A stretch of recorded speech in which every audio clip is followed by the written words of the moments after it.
నేను మాట్లాడేది ప్రముఖ డాన్సర్, ఫోక్ డాన్సర్గా ప్రసిద్ధి చెందినటువంటి జాను లిరి ఎప్పుడైతే ఒక ఫోక్ డాన్సర్ స్థాయి నుంచి డి టైటిల్ విన్నర్ అయిందో, తన జర్నీ, తను ఎంత హార్డ్షిప్స్ చూసింది, లైఫ్లో ఎన్ని ఛాలెంజెస్, స్ట్రగుల్స్ ఫేస్ చేసి ఆ పొజిషన్కి వెళ్ళింది. ఒక విన్నర్ అవ్వడం ఒక రియాలిటీ డాన్స్ షోలో it's not an easy thing. ఏ స్థాయి నుంచి ఏ స్థాయి దాకా అమ్మాయి ఎదిగింది అన్నది ఎవ్వరూ మాట్లాడరు. నోరు తెరిచి డాన్స్ చేస్తోంది. అసలు షూటింగుల కోసం ఊర్లకు ఊర్లు ఇంటిని వదిలేసి తిరుగుతోంది. ఆ బాబుని చూసుకునేవాడు ఎవ్వడూ లేడు. ఇప్పుడు రెండో పెళ్లి చేసుకుంటుందంట. అసలు ఆ అమ్మాయికి ఏం పోయే కాలం వచ్చింది? ఎంతసేపు ఇవే మాట్లాడతారు. ఆ అమ్మాయి స్ట్రగుల్స్ గురించి, ఆ అమ్మాయి ఇవాళ ఈ పొజిషన్లో ఉన్నదాని గురించి ఇన్స్పిరేషనల్గా ఎందుకు మాట్లాడమా అనిపిస్తూ ఉంటుంది. రీసెంట్గా జరిగిన ఒక ఇష్యూకి సంబంధించి తను ఏకంగా చాలా ఎమోషనల్ అవుతూ ఒక వీడియోని రిలీజ్ చేయడం జరిగింది. నన్ను ట్రోల్ చెయ్యకండి, మీరు అనే మాటలకి నేను ఎవరికైనా సరే ఎప్పుడు సూసైడ్ చేసుకోవద్దు అని చెప్పే నేనే డీలా పడిపోయి ఇంకా నేను చచ్చిపోతాను, నా చావుకి కారణం మీరనే మాటలే అని ఓపెన్గా ఒక వీడియో చేసి మాట్లాడుతూ ఉంటే అది చూస్తున్న వాళ్ళకి ఒక్కొక్కళ్ళకి గుండె తరుక్కుపోయినట్లు అనిపించింది. ఇదే అంశం గురించి responsibility of the society and ఎంత స్ట్రాంగ్గా ఉండాలి ఇలాంటి ఇష్యూస్ని ఫేస్ చేయడానికి, ఇదే అంశం గురించి మనతో మాట్లాడడానికి రజనీ రమ గారు ఉన్నారు, ఫ్యామిలీ కౌన్సిలర్. ఒక్కసారి ఆవిడతో మాట్లాడదాం. మేడం నమస్తే. నమస్తే అమ్మా. ఎలా ఉన్నారు? ఫైన్ అమ్మా. వండర్ఫుల్. నేను కూడా బాగున్నాను మేడం, థ్యాంక్ యూ. చాలా రోజులైంది. ఎగ్జాక్ట్లీ. ఎట్లా చూస్తారు రజనీ గారు ఇదే అంశానికి సంబంధించి? ఒక అమ్మాయిని మానసికంగా ట్రోల్ చేయడం, ట్రోలింగ్, ఈ మీమర్స్ ఈ మధ్య చాలా ఫేమస్ అయిపోతున్నారు. ఏదో కామెడీగా సరదాగా పెడితే నవ్వుకొని వదిలేయడం పక్కన పెట్టి ఏకంగా అమ్మాయి జాను నేను సూసైడ్ చేసుకుంటాను అన్న స్థాయి దాకా ట్రోల్ చేయడం అనేది, అసలు మీరు ఈ ఇష్యూని ఎలా చూస్తారు? ఫస్ట్ ప్రస్తుతం మనకి సొసైటీలో అలా చాలా విషయాలు జరుగుతున్నాయి. అంటే అందరు అమ్మాయిల్లాగానే మిగతా అమ్మాయిలు కూడా ట్రీట్ చేయడం అనేది అలవాటైపోయింది. అంటే కొన్ని గ్రూప్స్ ఉంటాయి ప్రత్యేకంగా, వాళ్ళకి ఏంటంటే చదువుకుందాం, కాలేజీలకు వెళ్దాం, జాబులు చేసుకుందాం, ఒక పద్ధతిగా లైఫ్ లీడ్ చేద్దాం అని అనుకోని గ్రూప్స్ కొన్ని ఉంటాయి. ఖాళీగా కూర్చొని ఇంక ఇదే పని అనమాట. వాటిని చూడడము, కామెంట్స్ పెట్టడం, ట్రోల్స్ చేయడము, అల్లరి చేయడం, ఏడిపించడం, మానసికంగా చిత్రవధ అంటారు కదా, చిత్రవధ, చిత్రహింసలు పెట్టడం. అంటే వాళ్ళకి సరదా, పైశాచికత్వం, అదొక శాడిజం అనమాట. ఒకళ్ళు పర్సనల్ మ్యాటర్స్ మనకెందుకు? ఇప్పుడు కోటాను కోట్ల మంది ఉన్నారు ఈ ప్రపంచంలో, ప్రతి ఒక్కళ్ళ గురించి అవసరమా? మీరేమన్నా సరిగ్గా ఉన్నారా? మీ లైఫ్లో ఏమీ హోల్స్ లేవా? మీకు పొరపాట్లు జరగవా? ఫెయిల్యూర్స్ జరగవా? మీరేమన్నా ఎప్పుడన్నా నలుగురి నోళ్ళల్లో పడి అల్లరి పడలేదా? ఆ బాధ మీకు తెలియదా? మరి ఎదుటి మనిషిని ఎందుకు పనిగట్టుకుని కూర్చుని, దట్టు ఆడపిల్లల్ని ఏడిపించవలసిన అవసరం ఏముంది? ఇప్పుడు తను ఎవరి జోలికి రాలేదు, తను ఒక సెలబ్రిటీ, తన లైన్లో తను ఏదో చేసుకుంటుంది, కష్టపడుతూ చాలా స్టెప్ బై స్టెప్ ఎదుగుతూ వస్తుంది. ఒక నార్మల్ పర్సన్ ఒక స్టెప్ ఇలా వేయాలంటే వస్తుందండి? తను అంత ఫ్లెక్సిబుల్గా చక్కగా ఒక బొమ్మలాగా డ్యాన్స్ చేస్తుంది. తన కెరీర్ కోసం, తన గోల్ కోసం, తన బాబు కోసం చేసుకుంటుంది. చేసుకొనివ్వండి, అవకాశాలు వచ్చాయి, తనకి వెళ్తుంది, మీకేంటి? ఎగ్జాక్ట్లీ. నాకు ఒక పాయింట్ అర్థం కాదు, ఎవరన్నా కెమెరా ముందర హుషారుగా మాట్లాడారనుకోండి, ఆ అమ్మాయి చాలా హైపర్ యాక్టివ్, ఓవర్ యాక్షన్ చేస్తుంది, ఇలా ఎందుకు మాట్లాడతారు? ఒక ఆడపిల్ల అంత కాన్ఫిడెంట్గా నవ్వుతూ బబ్లీగా ఉండకూడదా స్క్రీన్ మీద? ఎందుకు ఉండకూడదు? అయితే వాళ్ళకి తెలియని విషయం ఏంటో చెప్పనా? నేను ఇప్పుడు చెప్తాను. ఇప్పుడు ఒక సింగర్ ఉన్నారు, ఒక డాన్సర్ ఉన్నారు, వాళ్ళు స్థిరంగా నిలబడలేరు, తెలుసా మీకు? వాళ్ళు పాట పాడేటప్పుడు వాళ్ళ హావభావాల కోసం ముఖాన్ని కదిలిస్తారు, తర్వాత ఆ ఊపు కోసం బాడీని కొంచెం కదిలిస్తారు. అలాంటిది డాన్సర్స్ అస్సలు నిలబడలేరు. ఏ మాట మాట్లాడినా, ఏ పని చేస్తున్నా వాళ్ళ బాడీ ఊగుతూనే ఉంటుంది. నా అబ్జర్వేషన్ ఏంటంటే వాళ్ళకి ఎప్పుడు డాన్స్ చేసి చేసి చేసి అసలు అది not only dancers and singers అమ్మ, నా ఉద్దేశం ఎవరైనా సరే. అంటే నేను పర్టికులర్గా ఇది చెప్తున్నాను, ఈ అమ్మాయి చెప్పిన తర్వాత నేను అది చెప్తాను. తను మాట్లాడేటప్పుడు కొంచెం హావభావాలు అనేవి ఉంటాయి. డాన్స్ 24 గంటలు వాళ్ళకి అదే లైఫ్, డాన్స్ చేయడం. సో వాళ్ళకి విడిగా ఎవరితోన్నా మాట్లాడేటప్పుడు కూడా అవే హావభావాలతోటి అలా ఆ ఊపుతోనే మాట్లాడటం అనేది వచ్చేస్తుంది వాళ్ళకి. వాళ్ళ బాడీ లాంగ్వేజ్ అలా ఉంటుంది. ఇంకా పక్కకు వచ్చి మాట్లాడితే, వేరే అమ్మాయిలు ఎవరైనా అలా మాట్లాడితే మీరు అన్నట్టు అలా అంటున్నారు, అలా అనాల్సిన అవసరం లేదు. అది తనకిష్టం కావచ్చు, లేకపోతే తనకు అది అలవాటు కావచ్చు, లేకపోతే ఆ హ్యాపీనెస్ కావచ్చు. మీకేంటి బాధ ఏంటి? ఎగ్జాక్ట్లీ కదా, మీ ఇంటి పరువు అనబోయింది అమ్మాయి నవ్వితే. లేదు మీకేమైనా మీ అంటే పర్సనల్ ఇంకా మనం ఎప్పుడో పాతకాలంలో ఉండిపోయాం. అమ్మాయి యాక్టివ్ గా మాట్లాడకూడదు, అమ్మాయి కొంచెం హుషారుగా కనిపించకూడదు అంటే ఎక్కడ కుదురుతుంది? ఎట్లా నడుస్తుంది అసలు? చాలా అంటే అప్పట్లో ఏదో ఒకటి అనాలని చెప్పి అనేవారు అమ్మాయిల్ని. అదే డల్గా ఉంటే ఎప్పుడు ఏడుపు మొహం పెట్టుకుని కూర్చుంటుంది అని కూడా అనేవారు అప్పట్లో. నవ్వుతుంటేనేమో ఏంటా నవ్వులు, ఆ సౌండ్ చేస్తున్నవడం ఏంటి, ఆ ఈకేకేలేంటి, పక్కపక్కలేంటి అంటారు. మాట్లాడకుండా కూర్చుంటేనేమో నువ్వు డల్గా ఉన్నావు, ఏడుపు మొహం వేసుకుని ఉన్నావు, ఇలా మాట్లాడేవారు. ఇప్పుడు అందులో నుంచి బయటపడాలనే స్ట్రగుల్ కదా ఇప్పుడు అందరు అమ్మాయిలు. ఎగ్జాక్ట్లీ. మరి జాను లిరిని ఎస్పెషల్లీ ఆ అమ్మాయి చిన్న వయసులో పెళ్లి చేసుకోవడం జరిగింది. ఏదో సమ్ పర్సనల్ ప్రాబ్లమ్స్ వాళ్ళిద్దరికి మధ్యలో నచ్చలేదు, విడిపోయారు. ఒకవేళ రేపు ఆ అమ్మాయి ఇంకొక అబ్బాయిని పెళ్లి చేసుకుంటుందో లేకపోతే చేసుకోకుండా ఉంటుందో అది పూర్తిగా తన పర్సనల్ ఇష్యూ. దాని గురించి కూడా జనాలు ట్రోల్ చేసి ఆ అమ్మాయి జీవితంలో ఏం జరుగుతుంది అని వీళ్ళెవరు మాట్లాడడానికి? అంటే ఇప్పుడు అలాగే ఉన్నారు. డి టైటిల్ విన్ అయింది కదా, కసి అక్కసు. ఇప్పుడు ఎవరో అక్కర్లేదండి. ఇప్పుడు ఒక టాక్ నేను కొత్తగా విన్నాను. అందులో ఉన్న వాళ్ళే వేరే వేరే ఫోన్లతోటి కింద ట్రోల్ చేయడం, కామెంట్స్ పెట్టడము, అందులో ఉన్న వాళ్ళే. అయ్యో, ఇది కొత్త విషయం నేను విన్నది. బయట వాళ్ళు ఇప్పుడు నేను ఇందాక చెప్పినట్టు బయట వాళ్ళు కాకపోవచ్చు, వేరే వేరే ఫోన్ నెంబర్స్ తోటి వీళ్ళే అలా చేయొచ్చు. ఏంటంటే తను విన్ అయింది, మిగతా వాళ్ళకి లేదు. అంటే ఈర్ష్య, అసూయ, ద్వేషం, కసి, లోపల రివెంజ్ ఇవన్నీ వచ్చేస్తాయి. అంటే ఈ అమ్మాయిని ఏడిపించాలి ఎట్లయినా, అది కూడా ఒకలాంటి రివెంజ్.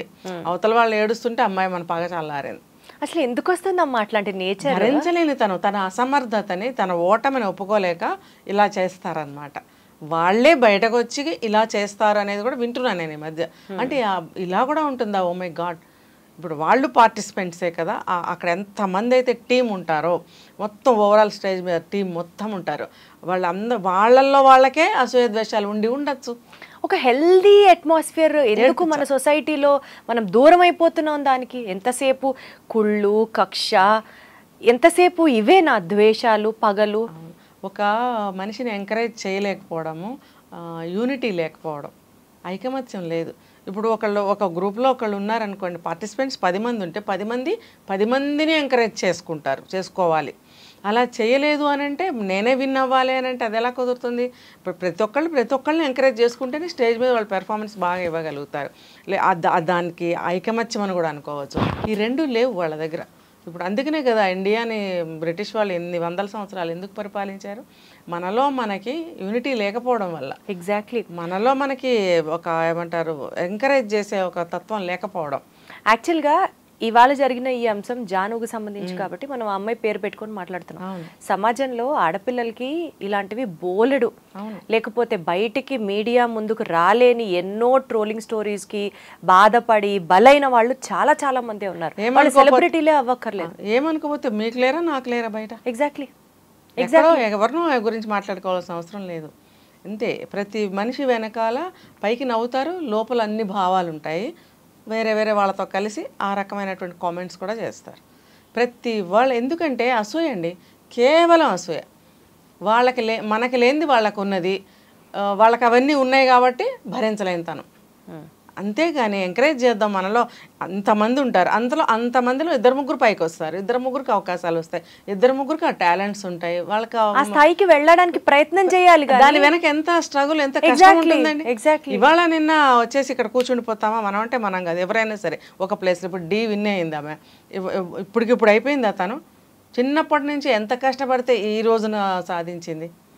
బహుశా ఆమె కెరీర్కి ఏదైనా అడ్డం వచ్చి ఉండొచ్చు కాక, మ్యారిటల్ లైఫ్, వాళ్ళిద్దరికి అభిప్రాయ భేదాలు వచ్చి ఉండొచ్చు, కుదరకపోవచ్చు, ఏదో సంథింగ్ మనకు అనవసరం. ఇప్పుడు వాళ్ళిద్దరికి అభిప్రాయ భేదాలు వచ్చి ఉండవచ్చు, వాళ్ళిద్దరికి కుదరలేదు, మీరు అన్నట్లు విడిపోయి ఉండొచ్చు, మనకు అనవసరం. రేపు అమ్మాయి ఇంకొక అబ్బాయిని పెళ్లి చేసుకున్నా కూడా మనకేంటి నష్టం? ఇప్పుడు ఎంతమంది చేసుకోవట్లేదు? 2 పెళ్ళిళ్ళు, 3 పెళ్ళిళ్ళు, 5 పెళ్ళిళ్ళు అవసరమా వీళ్ళకి? ఏం లేదు, జస్ట్ టైం పాస్. నేను చెప్పినట్టు అది కూడా ఒక రీజన్. వాళ్ళల్లో వాళ్ళే భరించలేక ఈ రకంగా అమ్మాయిని బయటకు లాగడం, ఏడిపించడం. ఇప్పుడు పెద్ద గొప్ప నువ్వు సాధించావు ధైర్యంగా. సొసైటీకి, మహిళలకి ఎస్పెషల్లీ మీరు ఒక పాయింట్ చెప్పండి. నిజంగా ఆ అమ్మాయికి ఫస్ట్ మ్యారేజ్ వర్కౌట్ అవ్వలేదు, అన్ఫార్చునేట్లీ, దురదృష్టవశాత్తు వర్కౌట్ అవ్వలేదు. ఏ అమ్మాయి రెండో పెళ్లి చేసుకోకూడదా? ఎందుకు చేసుకోకూడదు? ఎంతమంది చేసుకోవట్లేదండి? అది వాళ్ళకి సెట్ అయ్యి. ఇప్పుడు నేను చాలా వీడియోల్లో చెప్పాను, ఫస్ట్ హస్బెండ్తో కానీ వైఫ్తో కానీ సెట్ అవ్వనప్పుడు అడ్జస్ట్ అవ్వలేనప్పుడు సెకండ్ వాళ్ళ దగ్గర అడ్జస్ట్ అవ్వగలుగుతారా అనేది ఒక క్వశ్చన్ ఉండింది.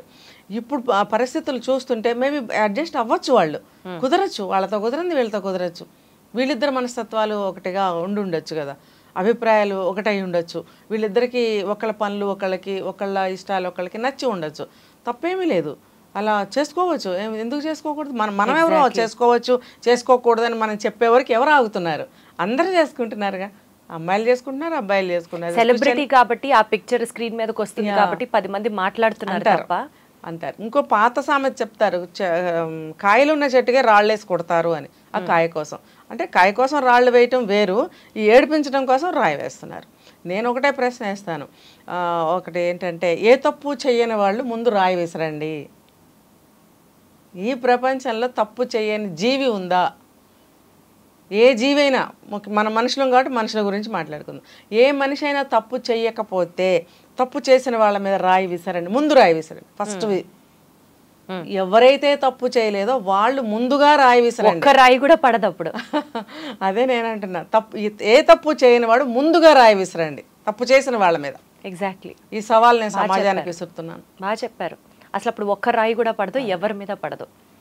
ఎవరి కింద తప్పులు లేవండి. తప్పు కావాలని చెయ్యకపోయినా జీవితంలో తప్పులు పొరపాట్లు జరగవండి. జరిగినప్పుడు సరి చేసుకుంటూ ముందుకు వెళ్ళొద్దా చెప్పండి. ఈ అమ్మాయి బాగా డాన్స్ నేర్చుకుంది, విన్ అయ్యింది, ఆమె లైఫ్ ఆమె ముందుకు తీసుకెళ్తుంది, బాబుని దగ్గర పెట్టుకుంది కదా. ఎగ్జాక్ట్లీ, బాబు కోసమే, ఆ బాబుని బాగా చూసుకోవడం కోసమే నేను అన్ని షోస్ చేస్తున్నాను, అంత హార్డ్ వర్క్ చేస్తున్నాను పాపం ధైర్యంగా చెప్తోంది ఆ అమ్మాయి. వాళ్ళ లైఫ్లో అడ్జస్ట్మెంట్ లేకపోయింది. ఇప్పుడు ఆ అమ్మాయి హస్బెండ్, నేను అనొచ్చోలేదో, అతను కూడా బాధపడుతున్నాడు. మరి ఈ బాధ నువ్వు అప్పుడు పడినట్టయితే నీ భార్యకి నువ్వు సపోర్ట్ ఇచ్చేవాడివి, కోఆపరేట్ చేసేవాడివి, ఎంకరేజ్ చేసేవాడివి. అప్పుడు ఏం చేసావో మాకు తెలీదు. ఇప్పుడు నువ్వు కళ్ళనీళ్ళు పెట్టుకుంటున్నావు, పోయింది ఏది తిరిగి రాదు, వచ్చినా కూడా కష్టం, మళ్ళీ తిరిగి దాన్ని యాజ్ ఇట్ ఈస్గా నువ్వు పొందలేవు. ఎందుకంటే మనసు మారిపోవచ్చు, అభిప్రాయాలు మారిపోవచ్చు. ఇప్పుడు మనిషి మనస్తత్వం అంతే కదండి. కష్టంలో ఉన్నప్పుడు ఒకలా ఆలోచిస్తారు, సుఖంలో ఉన్నప్పుడు ఒకలాగా, విజయం సాధించినప్పుడు ఒకలాగా మైండ్ మారిపోతుంది. కాలమాన పరిస్థితుల ప్రకారం మైండ్ మారాలి. అక్కడే ఉండి అలాగే ఆలోచిస్తే ఎవ్వరూ ముందుకు వెళ్ళలేం. ఆలోచనలు మార్చుకుంటూ మన విజయ పథం వైపు వెళ్తూనే ఉండాలి. ప్రతి మనిషికి కూడా ఇది చెయ్యాలి అనే ఒక గోల్ ఉంటుందండి. యాక్చువల్గా అమ్మ నాకు ఒక పాయింట్, మహిళలకి ఎస్పెషల్లీ పెళ్ళయి బాబుండి సింగిల్ పేరెంటింగ్ చేసే వాళ్ళకి అటు పిల్లాడిని చూసుకోవాలి, అటు కెరియర్ మీద ఫోకస్ చేయాలి, వాళ్ళే బ్రెడ్ విన్నర్స్ అవుతారు కాబట్టి వాళ్ళు కష్టపడకపోతే ఫ్యామిలీ నడవడం కష్టం, పిల్లాడి బాధ్యత మొత్తం వీళ్ళే తీసుకోవాలి. సరే తల్లిదండ్రి ఉన్నారంటే వాళ్ళది కూడా అదనపు బాధన. ఇప్పుడు వీళ్ళు, ఈ అమ్మాయి చెప్తున్న దాని ప్రకారం నేను ఒక హౌస్ రెంట్ పే చేయాలి, బాబు స్కూల్ ఫీజు కట్టాలి, ఇట్లా వాడిని బాగా చదివించుకోవాలి, అర్ధరాత్రి ఫోన్ చేసి నాకు మమ్మీ పిజ్జా కావాలంటాడు. సో ఎప్పటికప్పుడు బాబు కోరికల్ని తీర్చడానికి కొంత బ్యాంక్ బ్యాలెన్స్ పెట్టుకోవాలి. నేను జానులేరి ఎగ్జాంపుల్ చెప్తున్నా మీకు. ఇట్లాంటి సింగిల్ పేరెంట్స్ చాలా మంది ఉంటారు, మహిళలు ఎస్పెషలీ. ఈరోజు మనం సమాజంలో జరుగుతున్నటువంటి ట్రోలింగ్ గురించి మాట్లాడుతున్నాం. బట్ ఆ ట్రోలింగ్ కాస్త పక్కన పెడితే వీళ్ళన్నారని వాళ్ళన్నారని ఏదో ఒక మాటలతో, సూటుపోటి మాటలతో బాధ పెడుతున్న వాళ్ళందరికీ ఎవరిని పట్టించుకోకుండా నీ పనేంటో నువ్వు చేసుకుంటూ వెళ్ళిపో, ఫోకస్డ్గా ఉండు అంటే ఆ అమ్మాయికి చాలా అహంభావం, యాటిట్యూడు, ఎవరి మాట వినదు అని అంటారు. ఆ మాటలన్నీ పట్టించుకుంటూ ఉంటే కుంగి కురిసిపోయి జీవితం నాశనం అయిపోతుంది. ఏం చెప్తారమ్మా అంటే ఒక మహిళ స్ట్రాంగ్గా ఉండడం, స్టబర్న్గా ఉండడం తప్పు కాదు అన్నది నేను మిమ్మల్ని అడుగుతున్న పాయింట్. అది ఎలా ఎస్టాబ్లిష్ చేస్తారో చెప్పండి. సెలబ్రిటీస్కి అయితే డైరెక్ట్గా ట్రోల్ చేయడం, కామెంట్స్ పెట్టడం తెలుస్తుంది. మీరు అన్నట్టు సొసైటీలో ఎంతోమంది ఉన్నారు, వాళ్ళకి ఎవ్వరు కూడా ఎదురుగా వచ్చి అనరు, వెనకే అనుకుంటారు. ఎదురుగుండా కనిపించినప్పుడు బాగున్నావమ్మా, జాగ్రత్త అమ్మా, ఆరోగ్యం చేత బాగున్నాడా, నువ్వు జాగ్రత్త అమ్మా, ఏదైనా అవసరం పడితే నాకు చెప్పమ్మా, నేను హెల్ప్ చేస్తాను. వెళ్ళిపోగానే ఈవిడ ఇలా చేసింది, అప్పుడు ఈ సంగతి మీకేం తెలుసు, బాగోదని ఏదో పలకరించాను కానీ అమ్మో చాలా కంచు, చాలా ఇది, చాలా అది. కరెక్ట్. ఒక్కవేళ ఆ అమ్మాయికి వినిపించవచ్చు, ఇది వెనక్కి తిరగగానే ఇవి నాకు బాగా తెలుసు, ఎన్నో చూసాం విన్నాం అనమాట. ఇది తప్పు. అంటే ఇది ఒకలాగా వెన్నుపోటు లాంటిది. ఎగ్జాక్ట్లీ. కాబట్టి ఇవన్నీ నా వెనక అనుకుంటారు అనేది మనకు తెలుస్తుంది. తెలిసినప్పుడు మనం లెక్క చేయాల్సిన అవసరమే లేదు. నీకు ఇప్పుడు వాళ్ళు అడిగారని చెప్పి నువ్వేదో హెల్ప్ అడుగు చేస్తారేమో, అమ్మ మా ఆయన ఇంట్లో లేడు, లేకపోతే మా అబ్బాయి ఇంట్లో లేడు, వచ్చాక చెప్తానే. సరే నిజమే, వచ్చిన తర్వాత చెప్తుందేమో ఎదురు చూస్తే ఫోన్ చేయరు, తలుపు కొట్టి అడగరు, మళ్ళీ ఫోన్ చేస్తే ఫోన్ ఎత్తరు. మరి నువ్వు ఎందుకన్నావు? కంటి తుడుపా? నేనేం కన్నీళ్ళు గార్చట్లేదే. ఎందుకు నువ్వు కంటి తుడుపు మాటలు మాట్లాడాలి? నేను నిజంగా నీ దగ్గరకు వచ్చి నేను కన్నీళ్ళు గార్చి నేను అడిగితే నువ్వు అలాగ ఓదార్చు. అలాంటిదేమీ కూడా లేదుగా ఇక్కడ. నువ్వు పనిగట్టుకుని వచ్చి నేను హెల్ప్ చేస్తాను అన్నప్పుడు ఏదో ఒక చిన్న ఆశ కలుగుతుంది అవతల వాళ్ళకి. ఎప్పుడైనా ఎమర్జెన్సీలు అడిగితే ఇది రిజల్ట్ ఇలా వస్తుంది. జరగదండి. కావాలని టెస్ట్ చేసుకోండి. ఎక్కడో బాగా అంటుకుపోతే స్నేహాలు తప్ప మనం చెప్పలేను. మామూలుగా అయితే సో మెంటల్గా స్ట్రాంగ్గా ఉండాలంటే ఏం చేయాలి? అసలు లెక్క చేయకూడదండి. ఇప్పుడు నీ బరువు నీది, నీ బాధ నీది. నువ్వు ఒక్కదానిమే కూర్చుని ఏడ్చినప్పుడు నీ కన్నీళ్ళు తుడిచేవాళ్ళు ఉండరు, ధైర్యం చెప్పేవాళ్ళు ఉండరు. నీకుగా నువ్వు స్టెప్ తీసుకుని నువ్వు ముందుకు వెళ్తున్నప్పుడు నువ్వు గో హెడ్. That's it. నేను ఇంకొకటి చెప్తా, స్వయం నిర్ణయం అనేది బెస్ట్. ఎవరిని అడగాల్సిన అవసరం లేదు. నీ ఏజ్కి నీకున్న ప్రాబ్లమ్స్కి నీ ప్రాబ్లం ఏంటో నీకే తెలుసు కాబట్టి దానివల్ల నువ్వు ఎంత స్ట్రగుల్ అవుతున్నావో సఫర్ అవుతున్నావు అనేది నీకే తెలుసు కాబట్టి ఏం చేస్తే బాగుంటుంది అనేది నీకే తెలియాలి. పర్ఫెక్ట్. నువ్వే తీసుకోవాలి నిర్ణయం. రైట్. ఇంకెవరిని తీసుకోవాల్సిన అవసరం లేదు. ఒకవేళ నీ పాప బాబు పక్కన పెరిగి పెద్దవాళ్ళు అయితే వాళ్ళని అడగచ్చు. ఇద్దరు సమస్య ఒక ఇంట్లోనే ఉంటారు కాబట్టి సమస్య ఒకటే కాబట్టి మీరిద్దరూ కలిసి ఆలోచించుకోవచ్చు. కానీ వేరెవరిని అడగాల్సిన అవసరం లేదు. ఈవెన్ తల్లిని అడగాల్సిన అవసరం కూడా లేదు. ఆవిడకేం తెలుసు? అమ్మ నా కూతురు ఇలా ఉండిపోయింది, అమ్మ పెళ్లి చేసుకోవే అని అనొచ్చు. ఆవిడ ఆ రందిలో ఉండొచ్చు. ఆవిడకి అది తప్ప ఏం అర్థం కాదు. Got it. ఇప్పుడు సమస్య అది కాదు కదా. ఆ సమస్యలో నుంచి బయటపడి ఇంకొక దారిలో వెళ్తున్నప్పుడు మళ్ళీ అదే తిరిగి వచ్చినప్పుడు ఆవిడ రిసీవ్ చేసుకోవాల్సిన అవసరం లేదు. అలాంటి మదర్సు అలాంటి సలహాలే ఇస్తారు. పెళ్ళి కాకపోతే ఇంకొకటి అదే లెవెల్లో ఇస్తుంటారు సలహాలు. అంటే డిగ్రేడ్ చేస్తూ, వెనక్కి లాగుతూ, పిరికి పాలు పోస్తూ, అమ్మో జాగ్రత్త, అటెళ్ళకో ఇటెళ్ళకో, వాళ్ళతో మాట్లాడుకో, అమ్మ జాగ్రత్త, ఏదైనా అవసరమైతే వాళ్ళ హెల్ప్ తీసుకో. ఇవన్నీ అవసరం లేదండి. ఇంత తెగించి నువ్వు కాలు బయట పెట్టినప్పుడు ఒంటరిగానే నువ్వు వెళ్ళడానికి ట్రై చేయాలి. ఆ రకమైన ధైర్యాన్ని నువ్వు తెచ్చుకునే ప్రయత్నం చేయాలి. తెచ్చుకున్న ధైర్యాన్నితో ముందుకు వెళ్ళటం మొదలు పెట్టాలి. Wonderful ma'am, thank you so much. So Janu, ఎంతమంది మిమ్మల్ని డిసప్పాయింట్ చేసినా లేకపోతే మిమ్మల్ని డిప్రెస్ చేసేలాగా మాటలన్నా మీరు చాలా చాలా చాలా స్ట్రాంగ్. అంతే స్ట్రెంగ్త్తో, అంతే ఎబిలిటీతో మీ గోలు, మీ కెరీరు, మీ ఫ్యూచర్ మీద ఫోకస్ పెట్టండి. మిగిలినవన్నీ వదిలేసేయండి. అండ్ జాను ప్లేస్లో ఉన్న ఏ అమ్మాయి అయినా సరే, ఇందాక మా మేడం చెప్పినట్లుగా మీ బరువు మీదే, మీ బాధ మీదే, మోసేది మీరు, పడేది మీరు. సో మీ సెల్ఫ్ డెసిషన్స్ మీద ఆధారపడండి. వాళ్ళేమన్నారు వీళ్ళేమన్నారు అన్నది మాత్రం బుర్రకెక్కించుకొని లైఫ్ పాడు చేసుకోవద్దు. థ్యాంక్ యూ సో మచ్ అమ్మా.